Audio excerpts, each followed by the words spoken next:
आज इस लेसन में हम कवर करेंगे एक important poetic poetic device, literary form, figure of speech.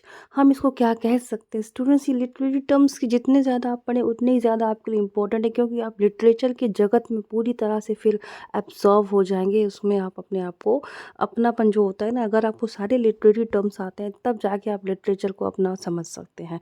क्योंकि हम कंटेंट समझ लेते हैं पर ऐसे ऐसे टर्म्स आते हैं जो हमको नहीं मालूम होते हैं। बस उसी सिलसिले में आज ही एक और टर्म्स हम आपके सामने लेकर आए हैं, जिसमें है रिफ्रेन। ये जो वर्ड है ये एक फिगर ऑफ स्पीच है। ओके, पोइट्री में यूज़ होती है, फिगर ऑफ स्पीच है। लिटरेरी टर्म्स हम इसको कह सकते हैं, पोइटिक डिवाइस कह सकते हैं, और लिटरेरी फॉर्म्स के तहत ये आती है स्टूडेंट्स। अगेन, तो क्या होता है रिफ्रेन स्टूडेंट्स? वैसे तो देख लीजिए, आपने कई जो सॉन्ग आप सुनते हैं, आपका कोई भी फेवरेट सॉन्ग है, आप माइंड में अपने एक बार लेकर आइए और देखिए उसका जो फर्स्ट लाइन होता है, फर्स्ट लाइन हो गया, देन उसका मेन स्टैंजा, उसके बाद वो जो फर्स्ट लाइन है वो फिर से रिपीट होता है। ओके, बस यही होता है रिफ्रेन। ये जो रिपीटेशन ऑफ लाइन होता है ना, दैट इज़ रिफ्रेन। फिर भी हम इसको देख लेंगे, इस शब्द का ये कहाँ से ये वर्ड आया है, ओरिजिनेट कहाँ से हुआ है, और इससे क्वेश्चन कैसे आते हैं। जितने भी लिटरेरी डिवाइस हैं आपके, जितने भी टर्म्स हैं, इनसे क्वेश्चन इस तरह से आते हैं कि आपको इनका मीनिंग पता होना चाहिए। That's it.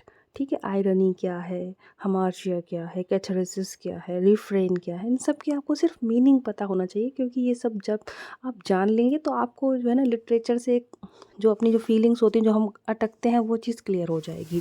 लिटरेरी टर्म्स को इसीलिए पढ़ा जाता है। तो देख लेते हैं definition of literary terms. Refrain, a group of words repeated at certain parts in a poem.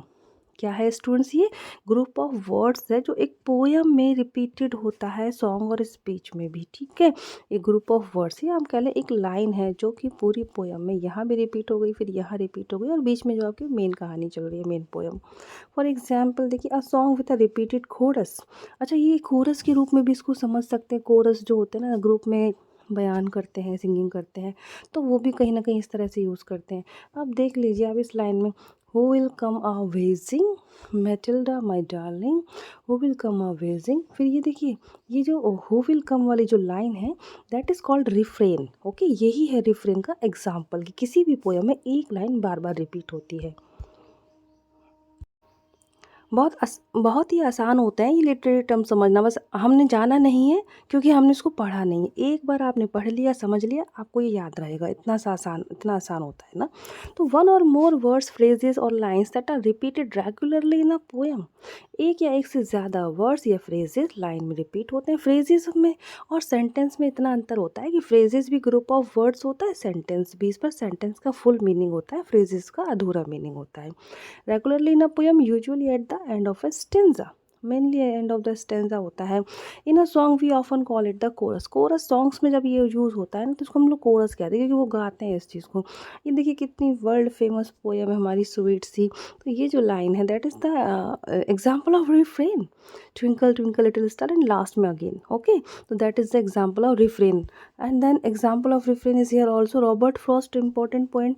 ठीक है, and miles to go before I sleep, and miles to go before I sleep, this is the example of refrain.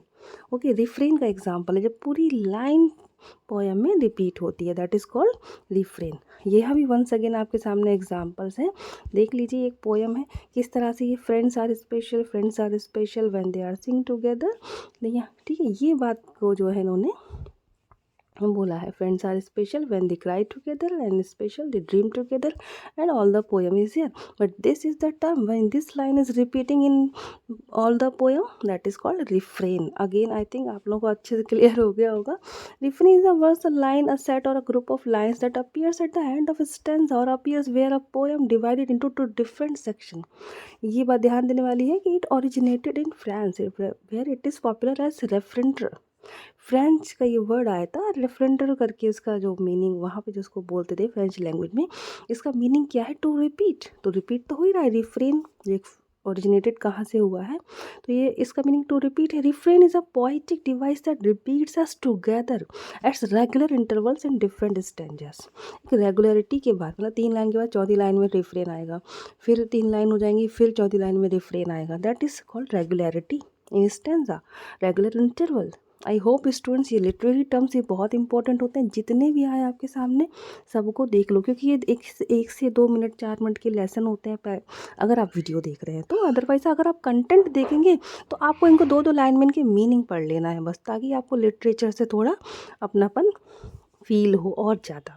यही होता है in terms का मतलब, जब आप सारे टर्म समझते जाते हैं ना तो आपको अच्छा अच्छा लगता है, क्योंकि वो हमको लिटरेचर के और करीब लेके जाते हैं ये टर्म्स।